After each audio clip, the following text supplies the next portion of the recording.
Hi everybody, this is Buzz. How you doing? So this is just a continuation in response to the UK atheists. We have this ongoing debate about the burden of proof. Now, first of all, Christians don't make that claim. We don't say, we have a God, prove to me we don't. We actually give you reasons why we believe that. Now, that reasoning may not make sense to you, but, we've given it. Now, one of the things that he says is extraordinary claims require extraordinary evidence. It's not a bad principle. I mean, if someone said they had a flying saucer, I'd say, show it to me. So I guess that's what you're talking about. But I guess the sticky part comes when we're talking about history or philosophy. If we're talking about the origin of God or God being existing or not, we're talking about we're talking about philosophy at that point. We're not talking scientific evidence. So I'm wondering what your extraordinary evidence would be for a philosophical argument, seeing as we can't exactly run it through the scientific method.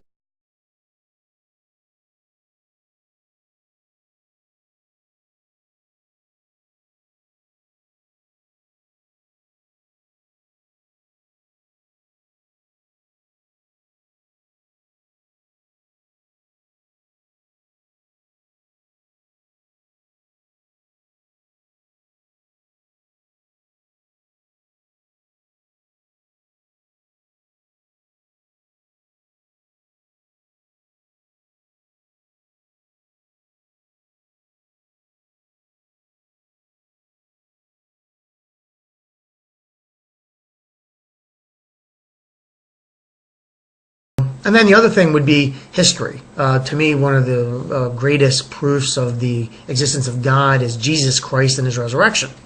As a Christian, go figure, right? So I'm wondering, history is one of those things where it's something that's in the past. Again, you can't use the scientific method for it. So I'm wondering what extraordinary evidence would fit to be acceptable to you on that.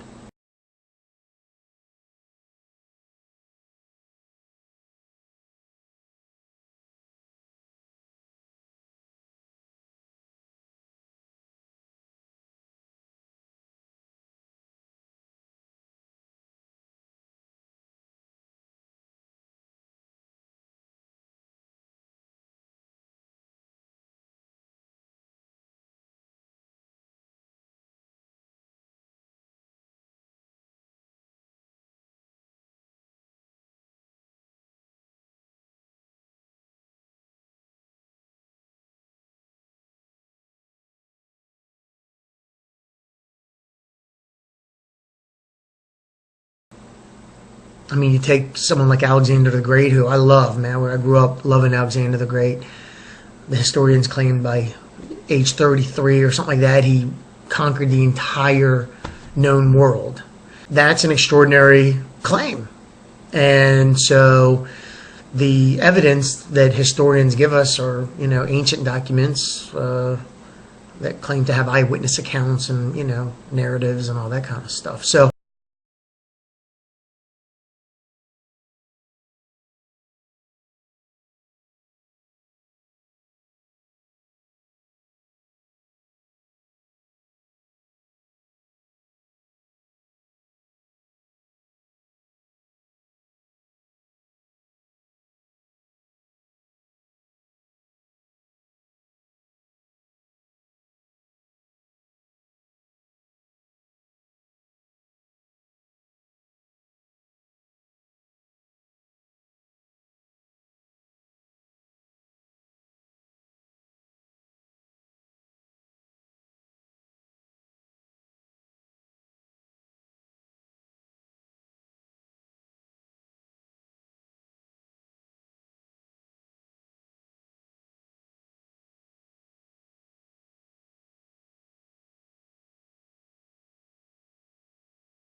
Just wondering what would make sense for you for extraordinary evidence in these circumstances, philosophy and history.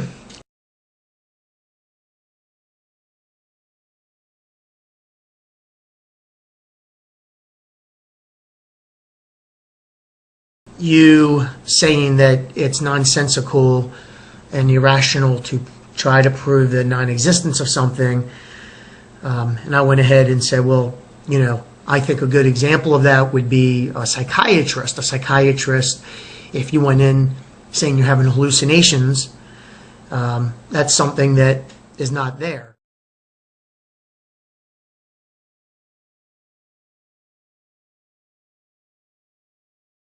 Man, I'm seeing dragons following. They are trying to prove the existence of something that's not there. So, with that in mind, you went ahead and said the act of trying to convince someone, that's not what's nonsensical. It's the proving of it. You said, I could try to convince them that the dragon does not exist because proving the non-existence of the dragon is impossible. Hence why the burden of proof is on the person claiming it. What I'm saying is it's impossible to prove the non-existence of something. That's why it's illogical. But you want on also to say you're laying the burden of proof on the psychiatrist. Yes, the psychiatrist tries to explain there are no unicorns and that they don't exist. The nonsensical part is him trying to prove it. You need to see the difference between proving the non-existence of something and trying to convince someone of the non-existence of something. He can convince the client there is no unicorn, but he can never actually prove there is a unicorn. Let's just take you at your word and say that trying to convince someone is okay. Okay, so convincing me. Not proving to me, but convincing me.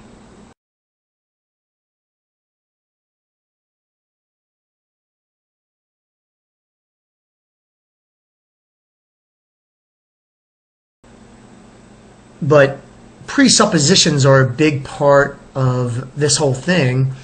I found a quote from, Hume, who said, even if someone came back from the dead, lived on earth again, and was seen by millions, that he wouldn't believe because God simply doesn't work miracles, So when we're getting into, I give evidence as to the resurrection, but God raised them from the dead. You don't believe in God, so therefore he couldn't have raised them from the dead. And so, back around we go.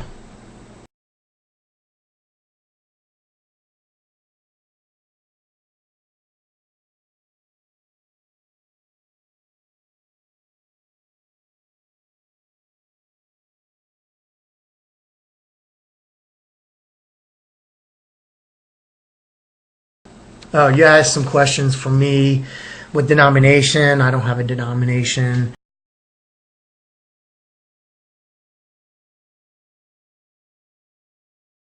Do I believe in Noah's Ark? Yes. Creationism story? Yes. Evolution? No. I believe in microevolution, not macroevolution. Was I raised in an area of people of the same belief? No. I didn't grow up around Christians.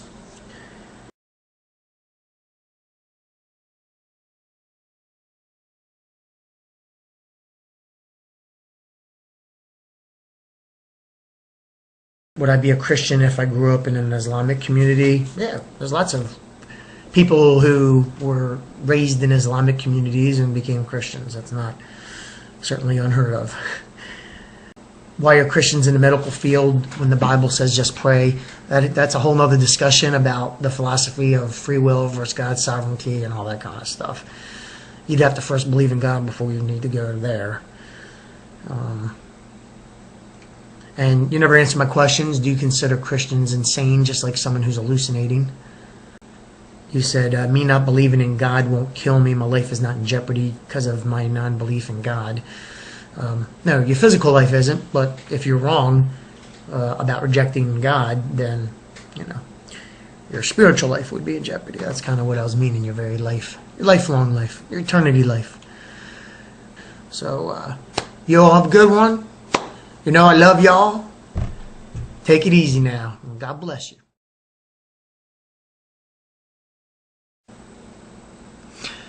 Hi everybody, this is, what did I say? Another point here, and this is getting back to, let's go to the doctors. So, you know, hold on.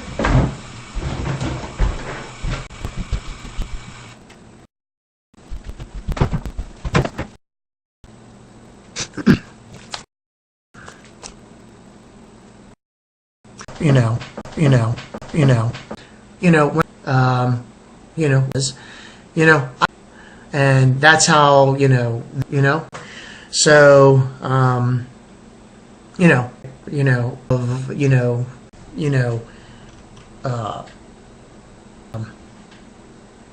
you're gonna have, what else did you say here?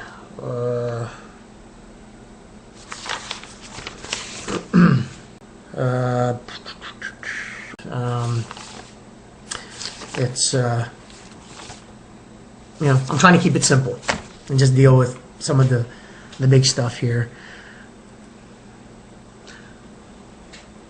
So a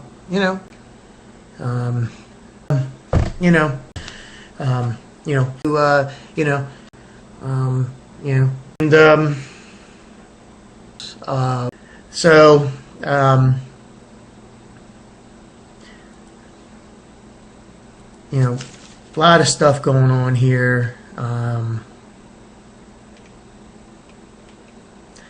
I guess, a couple other things here.